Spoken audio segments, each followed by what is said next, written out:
"I can't close my legs," the little girl whispered through trembling breaths, her voice breaking in the dim light of the biker garage. Her pink dress was wrinkled, her knees pressed apart in pain she couldn't understand, and the rough old biker in front of her, known across town as the man you never approached, stood frozen as if the world had suddenly stopped spinning. In that instant, before anyone knew the truth, whispers rose, eyes widened, and assumptions threatened to destroy an innocent man forever. The entire town had no idea that what happened next would change everything, and silence them in a way they never expected. If you believe in kindness, second chances, and never judging someone too quickly, make sure to like, comment, share, and subscribe. Your support helps us tell more real, meaningful stories like this. The day had begun like any other in Rustwood, a small dusty town tucked between long roads and even longer stories. Kids played outside, engines rumbled from the biker garage, and the sun beat down on the streets with its usual stubborn heat. But inside that garage, everything shifted when tiny footsteps approached the open door and a little girl in a faded pink dress appeared, crying harder with every step she took.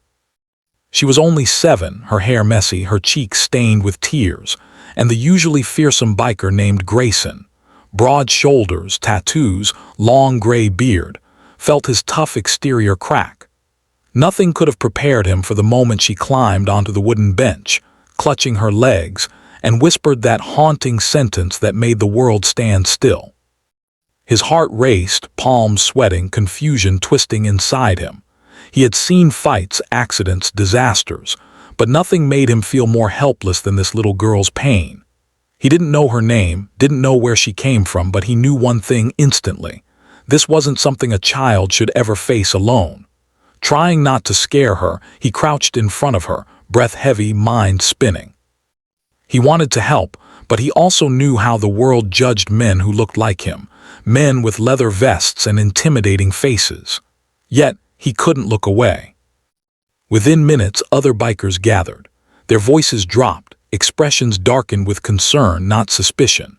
These men, rough on the outside, had hearts that softened the moment a child was in need. They covered her with a clean towel, offered water, and desperately tried to understand what hurt her so badly. But she couldn't stop crying long enough to explain. One biker ran to get the town nurse, and another tried calling the sheriff. Rumors spread fast, though too fast. People outside the garage started assuming the worst. Fingers pointed, whispers grew. The sight of a crying child with bikers never looked good to those who already had their judgments built in stone. Minutes later, the girl finally managed to speak in broken words. She said she had been riding her old rusty bicycle downhill earlier that day. The brakes had failed, and she flipped over the handlebars, landing hard on the metal frame. The pain had spread through her legs, making it impossible for her knees to come together. She hadn't told anyone at home because she was scared she'd get in trouble for breaking the bike again.